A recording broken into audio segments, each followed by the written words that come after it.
Imagine, if you will, the absolute silence of the open ocean. A vast, endless blue desert where the only sound is the wind whispering over the waves. But if you listen closely to the winds of 1816, you might hear something else. Not the seagulls, not the crashing water, but screams. The screams of 147 souls left to rot on a wooden platform, drifting into hell. Welcome to the dreamscape of history. If you enjoy these journeys into the dark corners of the past, please take a moment to like and subscribe. It helps guide others to our campfire. And before we begin, I must ask, where are you watching from tonight, and what time is it there? It is always fascinating to know where our fellow travelers hail from in this waking world. Now, dim the lights, settle in, and let the current take us. The year is 1816. The Napoleonic Wars are over, and the French frigate Medusa is cutting through the waters off the coast of West Africa. She is a beautiful ship, powerful, carrying nearly 400 people to the colony of Senegal. But at the helm stands Hugues du Roi de Chaumareix, a man who had not sailed a ship in 20 years. He was an aristocrat, appointed by right of blood, not skill. He ignored his officers, he ignored the maps, and on a calm July day, he drove the Medusa straight into the shallow sands of the Arguin bank. The ship groaned, shuddered, and died in the water. They were miles from land, and the hull was beginning to crack. Panic, as you can imagine, set in immediately. The Medusa was not just a ship anymore, it was a tomb. The captain and the wealthy passengers made a decision that would stain history forever. There were not enough lifeboats for everyone, so the governor, the captain, and the elite took the boats. They promised to tow a makeshift raft carrying the remaining 147 soldiers, sailors, and civilians to safety. The raft was a monstrosity, 65 feet long, hastily lashed together from masts and beams. It was unstable, heavy, and slippery with moss and seawater. When the 147 people stepped onto it, their weight sank it immediately. They stood hip-deep in water, pressed shoulder to shoulder, unable to sit, unable to move. At first, the lifeboats towed them, a line of hope connecting the doomed to the saved. But the raft was heavy, a dead weight acting as an anchor. And then, in a moment of cold, calculated cruelty, someone cut the rope. The people on the raft watched as the boats, carrying their officers, their leaders, drifted away toward the horizon. They screamed for help. They held up their children, but the boats did not turn back. The silence that followed was heavier than the ocean itself. They were alone. No food, no water, only a few casks of wine and the burning African sun. The descent into madness did not take weeks. It took hours. The first night on the raft was a hallucination of terror. A storm rose up, crying out like a beast in the dark. The waves smashed the wooden beams together, crushing legs and breaking bones. Men were swept away into the black water, their cries swallowed by the wind. By the second day, the hallucinations began. The heat fried their brains. Some men believed they were in safe harbors, seeing non-existent trees and fountains. Others grew paranoid, convinced their neighbors were plotting against them. The wine, their only liquid, fueled a drunken, desperate rage. Then came the night of mutiny. In the pitch black, soldiers drew their sabers, civilians pulled out knives. It was a massacre in a space smaller than a dance floor. Men fought over the center of the raft, the only place that was dry. They stabbed, they bit, they threw each other into the shark-infested waters. By morning, the raft was covered in blood and limbs. 60 people had died in a single night, but the horror was only just beginning. The hunger was clawing at their stomachs, a primal, animalistic hunger that whispered a forbidden solution. On the fourth day, the laws of God and man evaporated. The survivors looked at the bodies of the fallen, not as friends, but as meat. They cut strips of flesh from the dead, drying them on the mast like laundry in the sun. Some turned away in disgust, but survival is a cruel master. Eventually, nearly all of them partook in the forbidden meal. They drifted for 13 days, 13 days of sun, salt, murder, and cannibalism. By the time a dot appeared on the horizon, only 15 men remained alive. They were skeletal, their skin burned black, their eyes hollowed out by things no human should see. The ship that found them was the Argus. The crew who pulled them aboard wept at the sight and smell of them. The raft was strewn with half-eaten remains, a floating abattoir. This story shocked the world. It inspired the painter Theodore Géricault to create his masterpiece, The Raft of the Medusa, a painting that hangs in the Louvre today. But paint cannot capture the smell. It cannot capture the sound of the rope being cut or the taste of the forbidden. It is a reminder that civilization is fragile, and beneath our polite exterior, a monster waits for the ship to sink. Far to the north, off the jagged coast of Scotland, lies a cluster of rocks known as the Flannan Isles.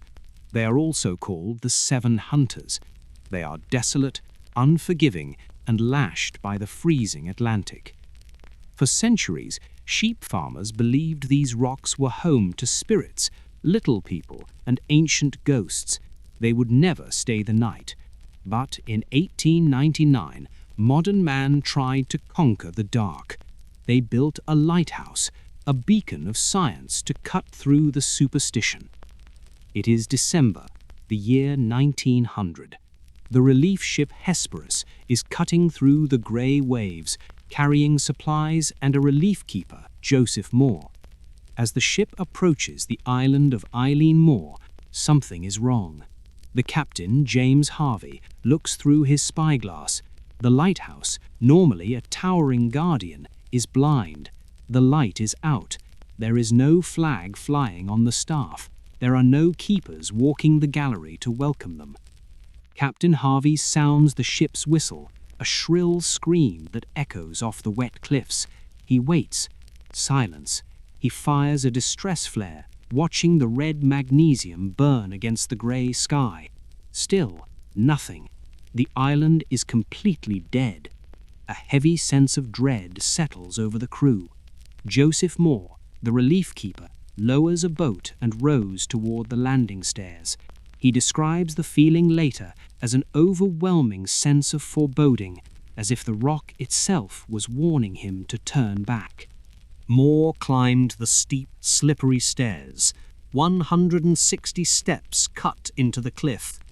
The only sound was the booming of the surf below and the cry of seabirds, which sounded too much like mocking laughter. When he reached the top, the mystery deepened. The heavy iron gate to the compound was closed, but unlocked. He walked to the lighthouse door. It was open. He stepped inside the kitchen. The fire in the grate was dead, filled with cold grey ash. The clock on the wall had stopped. Its hands were frozen in time, marking the exact moment the heart of the lighthouse ceased to beat. Moore looked at the table. It was set for a meal.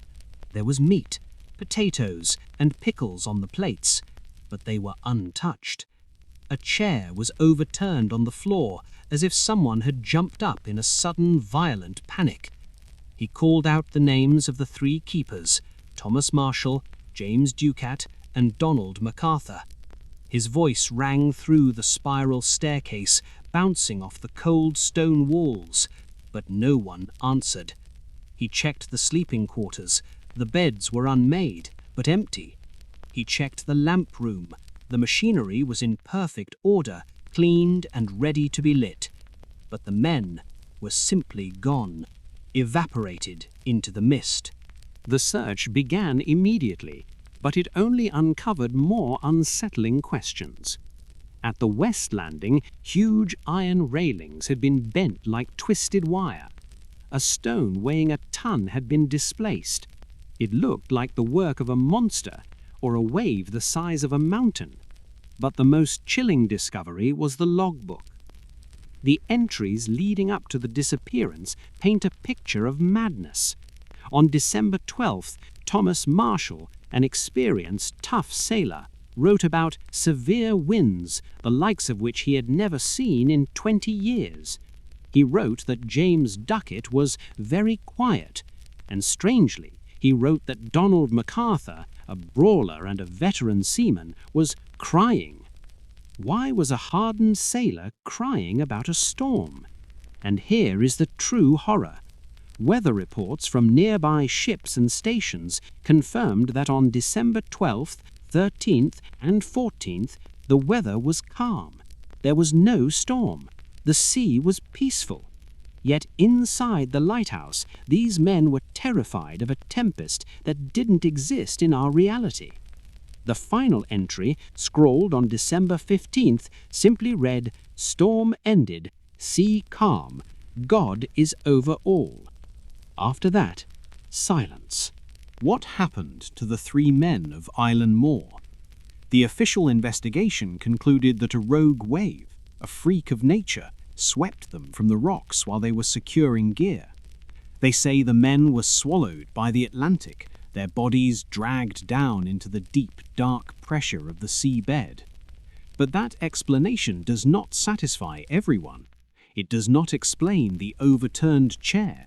It does not explain the locked doors found later, and it certainly does not explain the logbook entries about a phantom storm that made grown men weep. Locals whispered that the 7 hunters had taken them. They spoke of a giant seabird or a sea serpent that slithered up the cliffs. Some say the isolation broke their minds, that one killed the others and threw himself into the sea. To this day, the Flannan Isles remain uninhabited. The automated light still spins, casting its beam over the empty waves. But if you sail past Island Moor at night and the wind is right, you might wonder if the light is warning ships away from the rocks or warning them away from something else that lives in the dark water. We know the story of Moby Dick, the obsession of Captain Ahab and the white whale. But fiction is often a mask, worn to hide a face too ugly to look at directly.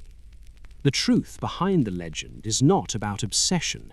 It is about the cold, mathematical cruelty of survival. It is the story of the Whaleship Essex. The year is 1820. Nantucket is the oil capital of the world, a town built on blubber and bone. The Essex is an old, lucky ship, hunting in the remote waters of the South Pacific. They are thousands of miles from the nearest soil. On November 20th, the ocean falls silent. The crew spots a pod of sperm whales, but one stands out. It is a titan, 85 feet long, weighing 80 tons. Its skin is scarred and grey, ancient and intelligent, and it is not fleeing. It is watching. Whalers speak of the glare of a whale, but this was different. This was malice. With a sound like a cannon shot, the beast charged. It did not breach, it rammed. It struck the Essex with the force of a freight train, shattering the oak hull. The men on deck were thrown like dolls.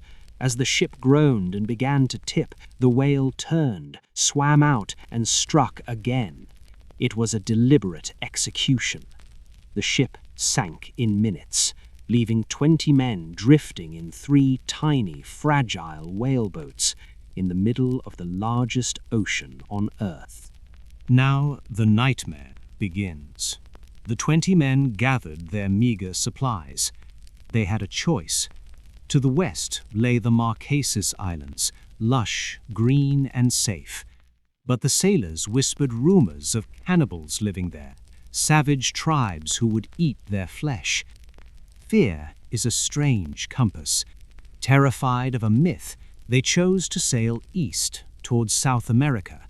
a journey of 3,000 miles against the wind. In trying to avoid cannibals, they sailed directly into a fate that would make them monsters. The sun became their enemy.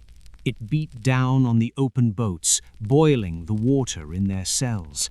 Their lips cracked, their tongues swelled until they could not close their mouths. Saltwater sores ate into their skin. They began to drink their own urine, and when that failed, they stole the blood of the few birds they managed to catch. The 3 boats drifted apart in the black nights. One boat vanished forever, swallowed by the dark. The remaining 2 boats, led by First Mate Owen Chase and Captain George Pollard, drifted on. The hunger was no longer a sensation. It was a madness. When the first man died of dehydration, the survivors did not bury him. They could not afford to let the meat go to waste. They ate him. But the ocean is vast, and the dead did not die fast enough to feed the living. In Captain Pollard's boat, the food ran out again. There were no bodies left. 4 men remained, huddled in the bottom of the boat, looking at each other with wolfish eyes. They realized that if they waited for natural death, they would all rot. Someone had to die, so the others could live.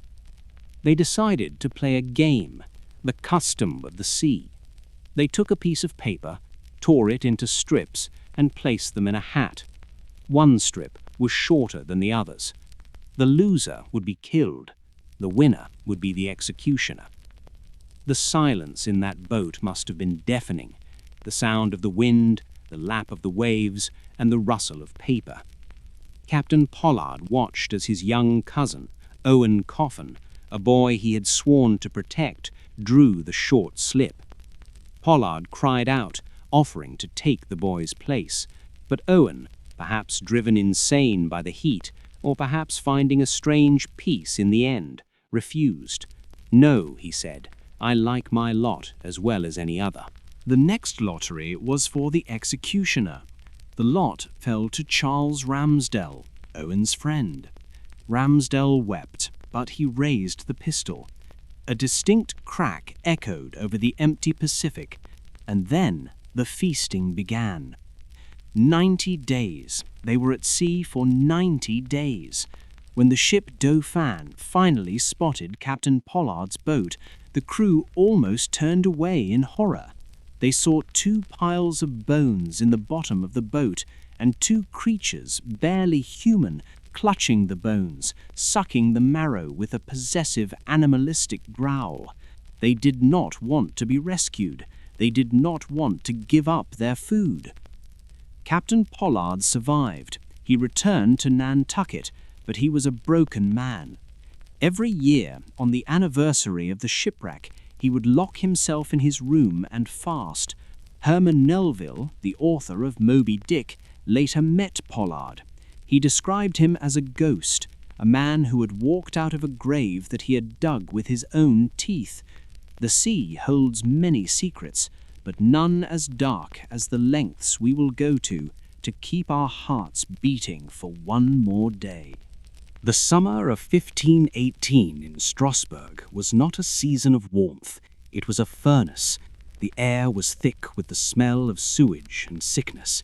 The crops had failed. The people were starving, and the fear of God hung over the city like a shroud. In these narrow cobblestone streets, the veil between sanity and madness was very, very thin. On a humid day in July, a woman named Frau Trofea stepped out of her house. She did not speak. She did not greet her neighbors. She walked to the center of the muddy street, and she began to move. It was not a graceful waltz, nor a folk dance. It was a jerky, violent twitching. She spun in circles, her arms flailing, her head snapping back and forth. There was no music, no fiddles, no drums, only the sound of her heavy breathing and her feet slapping against the stone. Her husband begged her to stop. He pulled at her arms, but she was locked in a trance. Her eyes were wide and unseeing, staring at something only she could witness. She danced for hours until she collapsed from exhaustion, only to rise the next morning, the sweat still clinging to her skin, to begin again. It seemed like a singular case of madness, a woman broken by the hardship of the times, but then the neighbor joined in. It spread like a virus, but instead of a cough, the symptom was movement. By the end of the week, 30 people were dancing alongside Frau Trofea. By the end of the month, there were 400. Imagine the sight, a mob of 400 people, ragged, starving and filthy, jerking their bodies in the sweltering heat. This was not a festival. There was no joy on their faces. Witnesses described expressions of pure agony. Their faces were twisted in grimaces, tears streaming down their cheeks, begging for mercy. They screamed for it to stop, but their legs would not obey. Their shoes disintegrated, their feet turned to bloody pulp, leaving crimson smears on the cobblestones. Their ankles swelled and broke, yet they kept moving. They were like marionettes, controlled by a cruel, invisible puppeteer. The church declared it was a curse, the wrath of Saint Vitus, a saint known to plague sinners with uncontrollable shakes. But this was no divine punishment. This was a collective nightmare brought to life. The city council, terrified and confused, made a fatal error. The doctors of the time claimed the dancers had overheated blood. Their prescription? They needed to dance it out. They believed that if the victims just kept moving, the fever would break. So they built a wooden stage in the horse market. They hired professional pipers and drummers to play loud, rhythmic music. They cleared the floor and forced the victims onto the stage. It was intended to be a cure, but it became a massacre. The music didn't help. It acted as fuel. The rhythm drove the dancers into a frenzy. The wooden planks vibrated with the thumping of hundreds of feet. And then the bodies began to drop, not from sleep, but from death. Hearts exploded in chests, strokes shattered brains. People collapsed mid-spin, dead before they hit the floor, while the others danced over their corpses, unable to stop to mourn. The musicians, terrified, played on, providing a soundtrack to a mass suicide. Eventually, the city realized its mistake.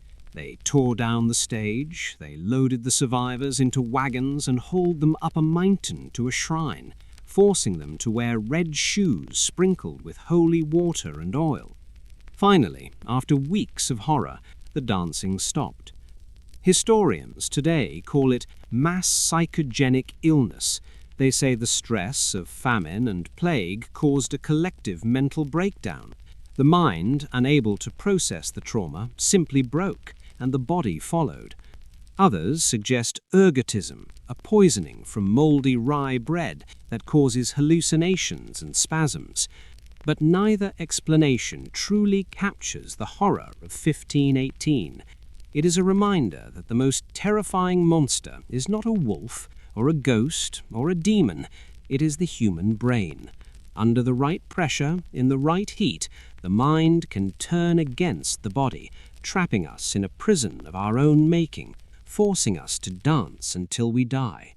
In the vast, frozen emptiness of Siberia, there is a river called the Ob, and in the middle of that river sits a strip of land. It is nothing more than a swamp, a desolate patch of mud and poplar trees. It is called Nazino Island. But the locals, the few who dare to speak of it, call it by its true name, Cannibal Island. The year is 1933. Stalin's Soviet Union is purging its cities. They want to clear the streets of outdated elements. This meant anyone without a passport, the unemployed, the homeless, or simply those who were in the wrong place at the wrong time. Police swept through Moscow and Leningrad, loading 6,000 people onto cattle barges. They were not treated as prisoners, they were treated as cargo. They were transported thousands of miles north into the heart of the wilderness. They had no winter clothes, no tools, no bedding, and, crucially, no food. On a grey afternoon in May, the barges stopped at Nazino. The guards opened the doors, and the smell of death already poured out. 27 people had died just on the journey. The survivors were kicked off onto the muddy shore. As the barges pulled away, leaving them stranded on an empty island, the snow began to fall. The 6,000 looked at each other, strangers trapped in a cage with no bars, waiting for the hunger to set in. For the first 4 days, nothing came. No supplies, no help. People began to eat moss, tree bark, and the leather of their own shoes. They dug holes in the freezing mud to sleep, huddled together for warmth like livestock. On the 4th day, a barge returned. It brought flour, just raw, loose rye flour. No ovens to bake it, no pots to boil it, just piles of white powder dumped onto the riverbank. The hunger was so intense that the crowd rushed the guards. The guards, terrified by the mob, opened fire. Bullets tore through the starving mass, but they didn't stop. They trampled over the bodies of the fallen just to grab a handful of dust. With no bowls, the prisoners used their hats, their coats, and their bare hands to carry the flour. They ran to the river and mixed the powder with the dirty, bacteria-filled water. They ate the paste raw. Immediately, dysentery swept through the camp. Men and women collapsed, clutching their stomachs, dying in their own filth. But the sickness was a mercy compared to what came next. The criminal gangs, the Urkas, began to take control, and they realized that the island had another food source. The island became a hunting ground. The guards, safe in their bunkers on the perimeter, watched the horror unfold like a spectator sport. They would shoot anyone who tried to swim away, picking them off like ducks in a pond. Inside the island, society dissolved. The gangs roamed at night. They targeted the weak, the solitary, and those who had gold teeth or warm coats. But soon, the robbery turned into butchery. Survivors later reported seeing human flesh hung from the branches of trees, drying in the wind. They called it cutting the calf. Gangs would ambush a sleeper, cut the tender meat from their legs, calves, while they were still alive, and leave them to bleed out in the mud.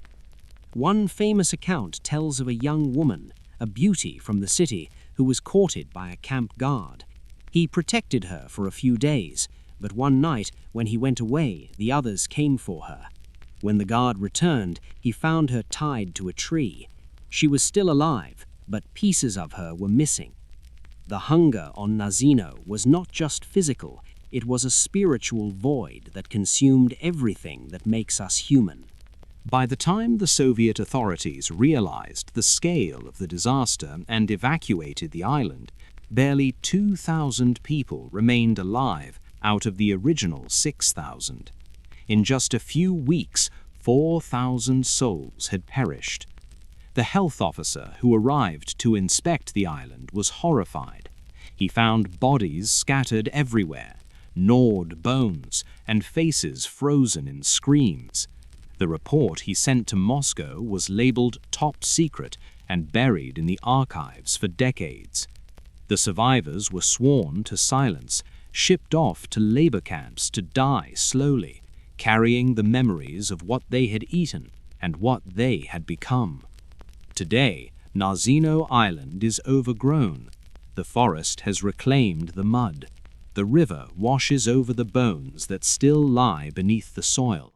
It is a quiet place now, but the wind that blows through the poplar trees carries a heavy chill, a reminder of the time when man was reduced to meat and civilization was exposed as a thin layer of ice over a deep, dark ocean of savagery.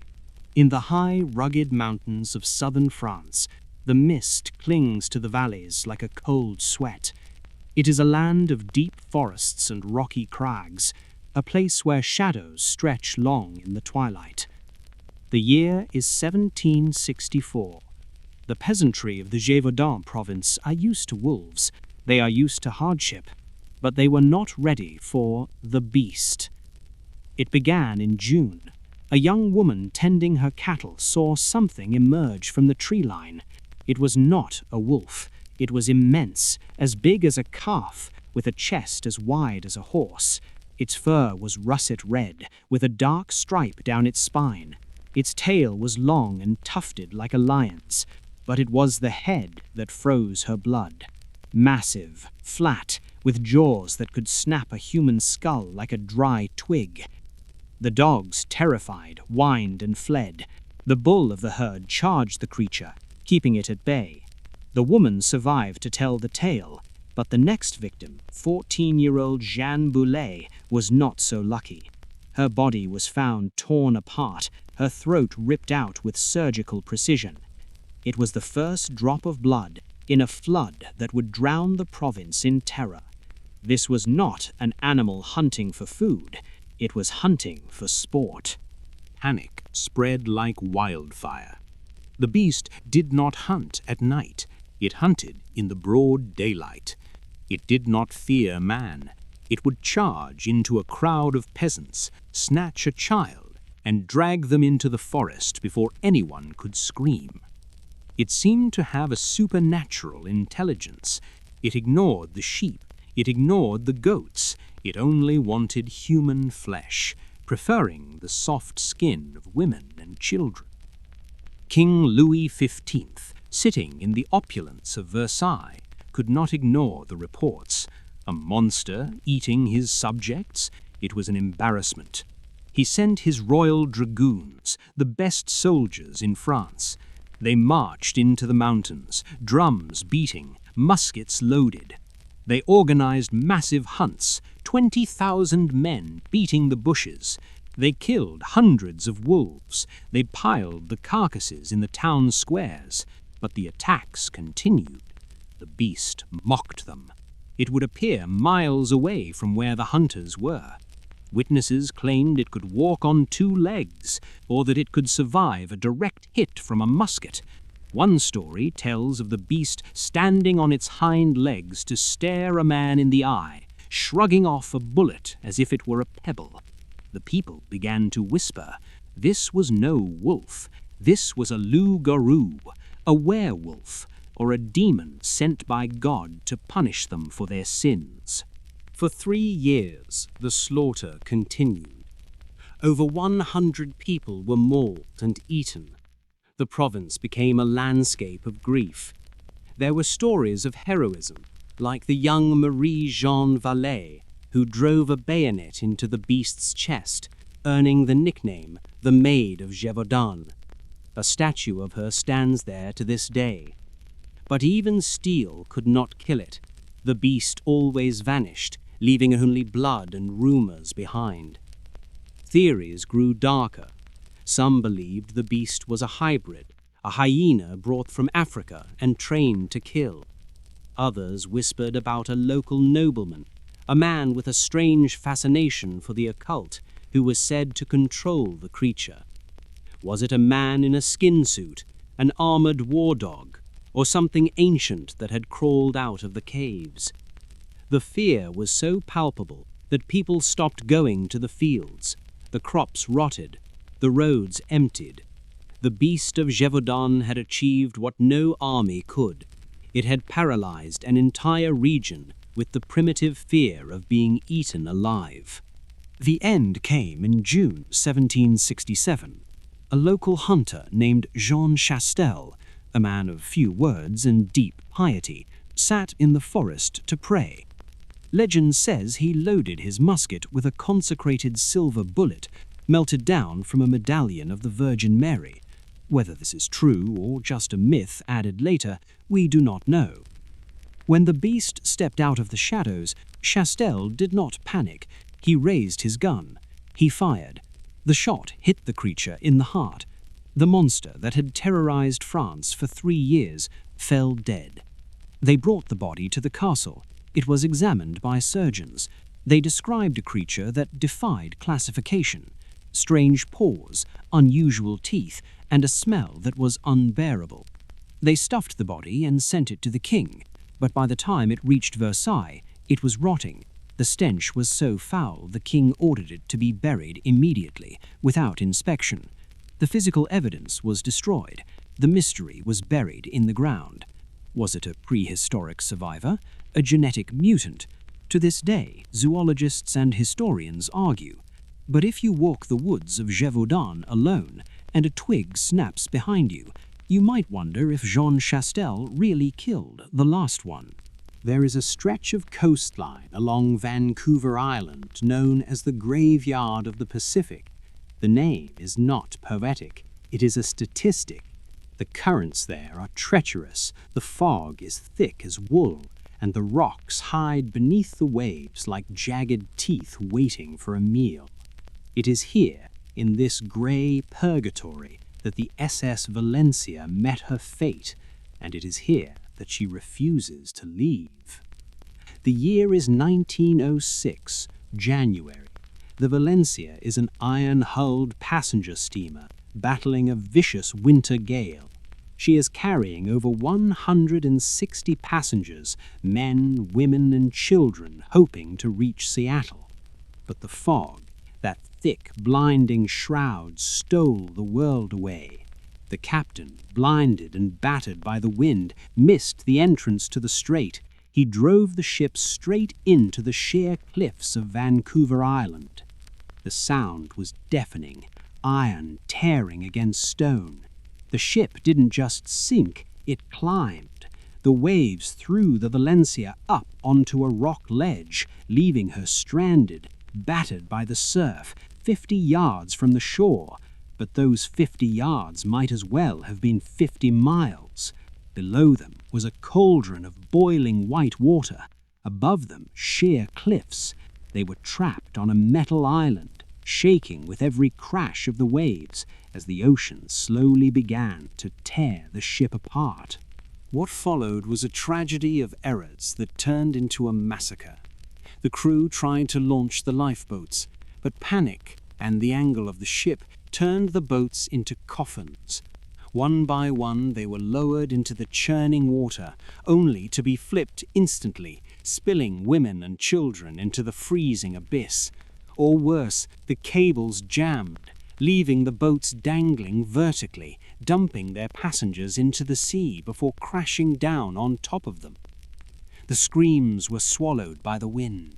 Within minutes, the water was filled with bodies. Only a few boats managed to get away. The remaining survivors, nearly 100 souls, climbed into the rigging of the Valencia.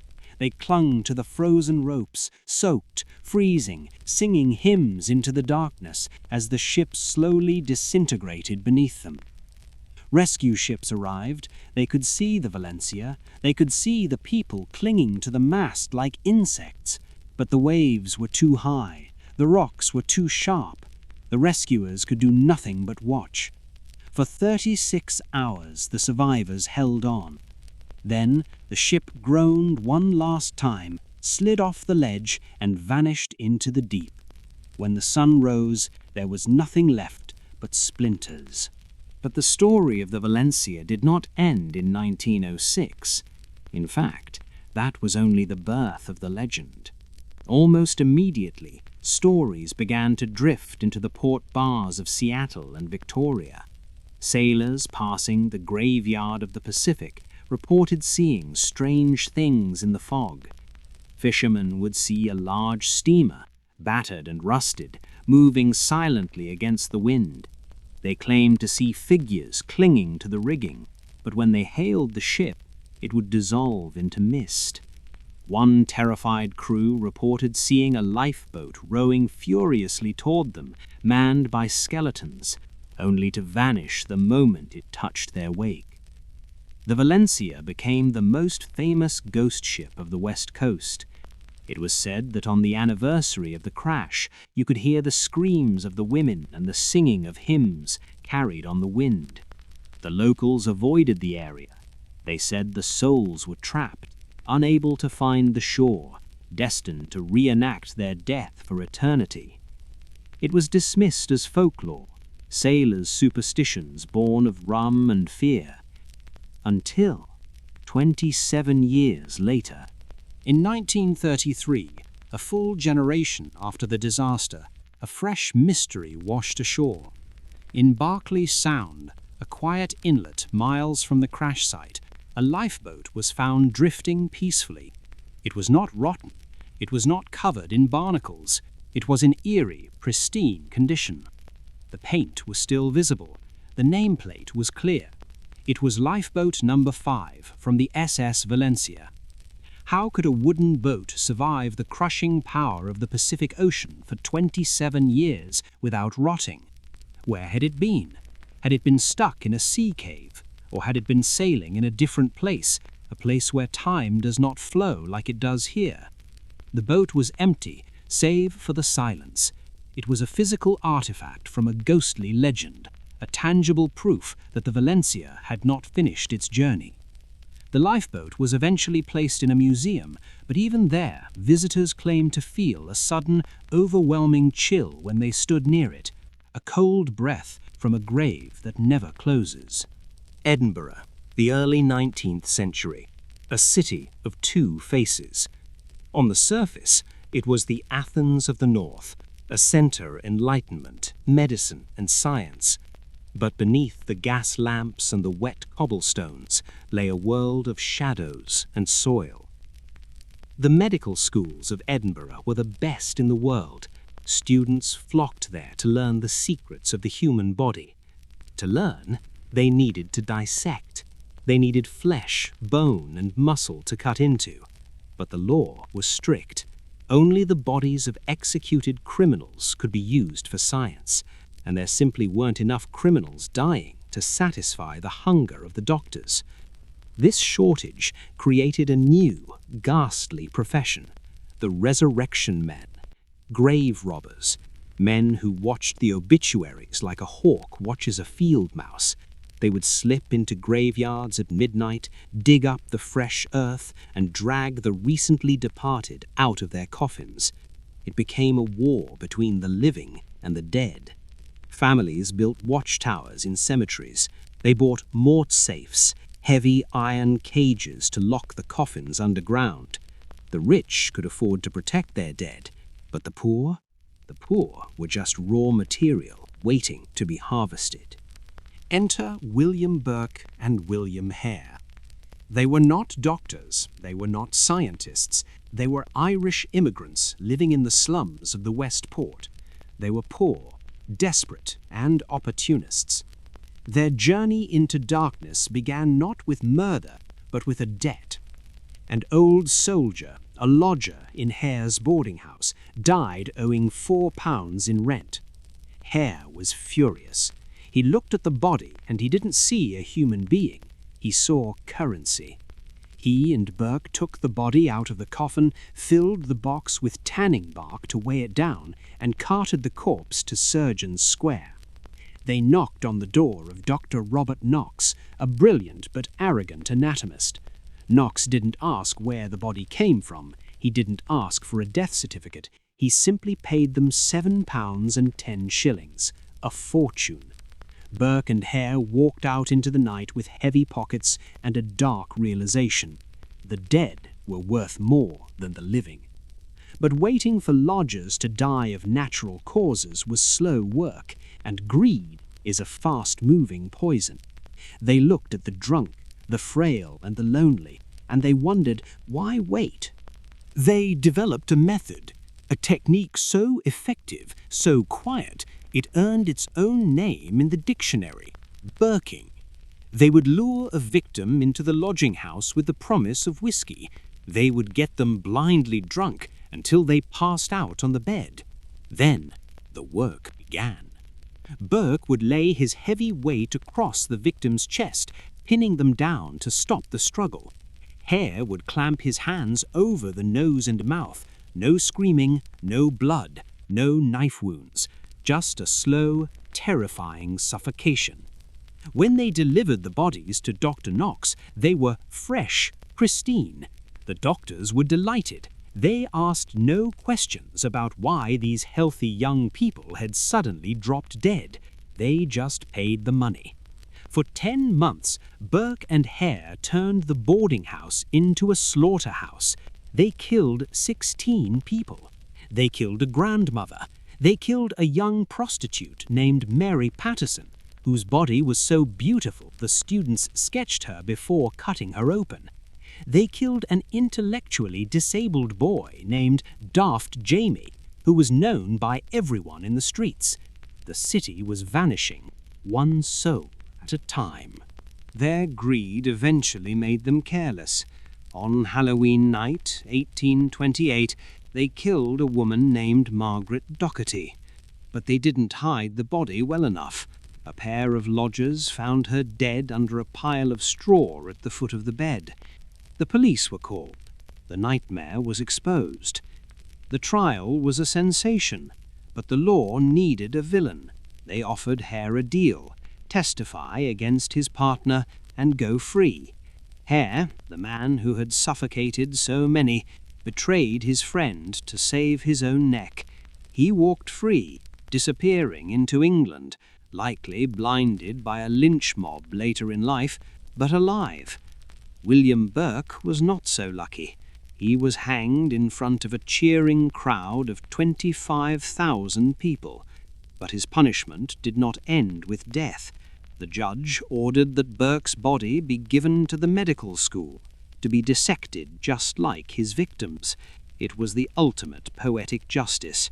His body was cut apart, his skin was tanned and made into a pocketbook, and his skeleton, his yellowed bones, still hang in the Anatomical Museum of Edinburgh today. He stares out through the glass case, a monster stripped of his flesh, forever trapped in the service of the science he once fed with murder. There are bonds between siblings that are strong, and then there are bonds that are suffocating, bonds that blur the line between love and possession. In the 1970s, in a small, quiet town in Wales, lived 2 girls who tested the limits of human connection. Their names were June and Jennifer Gibbons, but the world knew them simply as the Silent Twins. From the moment they could walk, they were inseparable. They moved in perfect synchronization. If one picked up a cup, the other picked up a cup. If one scratched her nose, the other did the same. It was not a game, it was a compulsion. It was as if they were not 2 people, but one soul split into 2 bodies, desperately trying to remain whole. As they grew older, they stopped speaking to the world. They rejected their parents, their teachers, and their peers. They would stand statue still, ignoring any questions asked of them. But when they were alone, in the privacy of their bedroom, they were not silent. They spoke to each other in a high-speed, bird-like chatter. It was a secret language, a distorted mix of Bayesian Creole and English, spoken so fast that no one else could decode it. They had built a wall around themselves, a fortress of 2, where no one else was allowed to enter. Inside the walls of their bedroom, the silence was replaced by a feverish intensity. The twins were possessed by a need to create. They spent their teenage years writing at a manic pace, filling notebook after notebook with stories set in dark, imagined worlds. They wrote novels and plays about rebellion, crime, and desperate characters on the fringes of society. It was as if all the words they refused to speak to the world were pouring out onto the page, screaming for attention. But their most disturbing writing was not fiction, it was their diaries. These journals reveal a relationship that was not just sisterhood, but a terrifying psychological cage. They loved each other with a fierce, protective instinct, but they also despised the bond that chained them together. They were trapped in a double bind, unable to be individuals, yet suffocated by their unity. June wrote with chilling clarity, "Nobody suffers the way I do, not with a sister, With a husband, yes. With a wife, yes. With a child, yes. But this sister of mine, a dark shadow robbing me of my own sunlight, is my one and only torment. The tension in that small room grew violent. They began to view each other as the only obstacle to their own freedom. There were physical fights, sudden explosions of rage where they would attack one another, only to retreat back into their silence moments later. If separated by their parents or teachers, they would freeze, entering a catatonic state, totally unresponsive until they were reunited. They were a two-headed monster, a single entity at war with itself, fighting for control of a shared soul. As they entered their late teens, the darkness spilled out of their room. They turned to crime, petty theft, vandalism, and finally, arson. They burned down a tractor shed. They burned down a technical college. They watched the flames with a strange, detached fascination. The law did not know what to do with them. They were arrested and diagnosed as psychopaths. At the age of 19, they were sent to Broadmoor, a high-security psychiatric hospital for the criminally insane. It was a place for serial killers and rapists, not for two silent girls from Wales. They spent 11 years in Broadmoor, 11 years of heavy medication that dulled their minds and killed their creativity. They stopped writing, they withered, and slowly a chilling realization took root in their minds. They believed that the bond between them had become fatal. They believed that they could not both survive. For one to truly live, to be a normal human being, the other had to die. They made a pact, a blood sacrifice. In March 1993, the twins were finally granted a transfer to a lower security clinic. It should have been a day of celebration, but Jennifer told her lawyer, Marjorie, "I'm going to have to die. We've decided." The lawyer thought it was a delusion. On the bus ride to the new clinic, Jennifer slept with her head on June's shoulder. When they arrived, Jennifer could not be woken. She was rushed to the hospital, but she was gone. She was 30 years old. The autopsy revealed she had died of acute myocarditis, a sudden inflammation of the heart. There were no drugs in her system, no poison, no signs of foul play. Her heart had simply stopped. It was as if she had willed herself to die, as if she had manually switched off her own life to fulfill the pact. June's reaction was haunting. She reportedly said, "I'm free at last, and at last Jennifer has given up her life for me." After Jennifer's death, June began to speak. She gave interviews. She lived a quiet life. The dark shadow was gone. It remains one of the most unsettling mysteries of the human mind, a proof that the connection between twins can go beyond biology into a realm where life and death are traded like currency. We end our journey tonight in the coldest place on Earth, not just in temperature, but in the chill it sends down the spine of history. We are in the Ural Mountains of the Soviet Union. The date is February 1959. A group of 9 hikers, young, strong, and experienced, sets out on a skiing expedition. They are led by Igor Dyatlov, a brilliant 23-year-old engineer. Their destination is a peak known to the local Mansi people as Kholat Syakhl.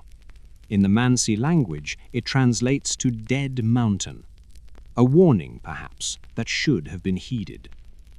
The group was happy. Their diaries speak of jokes, songs, and romance. They took photos of themselves laughing in the snow. But on the night of February 1st, something happened. Something that turned a disciplined group of experts into a terrified mob. When they failed to report back, a search party was sent. What they found on the slope of the mountain remains the greatest unsolved mystery of the 20th century. The tent was discovered collapsed, half buried in snow. But the strange part was not the snow. It was the cuts. The tent had been sliced open with a knife from the inside. They hadn't unzipped the door. They had cut their way out in a frenzy, fleeing into the freezing darkness, without their boots, without their coats, and without their gloves. The rescuers followed the footprints down the slope toward the tree line. The tracks showed people walking calmly, then running, then crawling. Under a large cedar tree, nearly a mile from the tent, they found the first 2 bodies. They were stripped to their underwear. Their skin was a strange reddish-orange color. Beside them were the remains of a small fire. They had frozen to death, trying desperately to keep warm. It seemed like a classic case of hypothermia, the paradoxical undressing, where a freezing brain tricks the body into thinking it is burning hot. But then they found 3 more bodies, including Igor Dyatlov. They were scattered between the cedar tree and the tent. They were positioned as if they were trying to crawl back up the hill, back toward the danger they had fled. Their faces were frozen in masks of determination, or perhaps regret. It was a tragic scene, but it was explainable. The harsh Russian winter had claimed them. But months later, when the snow melted in the spring, the searchers found the rest of the group in a ravine, and the explanation fell apart. The last 4 hikers were found deep in a ravine, buried under 13 feet of snow. And unlike the others, they had not just frozen, they had been broken. One had a crushed skull. 2 others had chest fractures so severe that medical examiners compared the force to being hit by a car traveling at 50 miles per hour. Yet, strangely, there were no external wounds, no bruises, no scratches. It was as if they had been crushed by a giant, soft hand. The injuries got more disturbing. Ludmila Dubanina, the youngest woman, was missing her tongue. She was missing her eyes. The soft tissue of her face had been stripped away. Was it scavengers, perhaps? But the others were relatively intact. And then came the forensic analysis. The clothes of these 4 hikers were tested. They were radioactive. High levels of radiation were found on their sweaters and pants. Why would hikers in the middle of the wilderness be radioactive? And why did one of the men, Zolotaryov, die with a camera around his neck that he refused to let go of? A camera that, to this day, has never been released to the public. The Soviet investigation was abrupt and secretive. They closed the case within weeks. The official cause of death was listed not as murder, not as an avalanche, but as an unknown compelling force, a phrase that admits everything and explains nothing. Witnesses in the area, including another hiking group miles away, reported seeing strange glowing orange spheres hovering in the sky that night. Were they testing a secret weapon? Was it a rocket launch gone wrong? Or was it something else, something that the Mansi people had warned about for centuries? The files were sealed. The area was closed to the public for years. Today, a memorial stands on the pass that now bears Eagle's name. We look at the photos of their smiling faces, taken just hours before they died, and we wonder, what did they see in the dark that made them cut their way out of safety? What chased them into the trees? The wind on the Dyatlov Pass still howls today, but it tells no tales. It only keeps its secrets buried under the eternal, silent snow. Thank you for joining me in the Dreamscape. If you survived these stories, sleep well, and remember, keep the light on.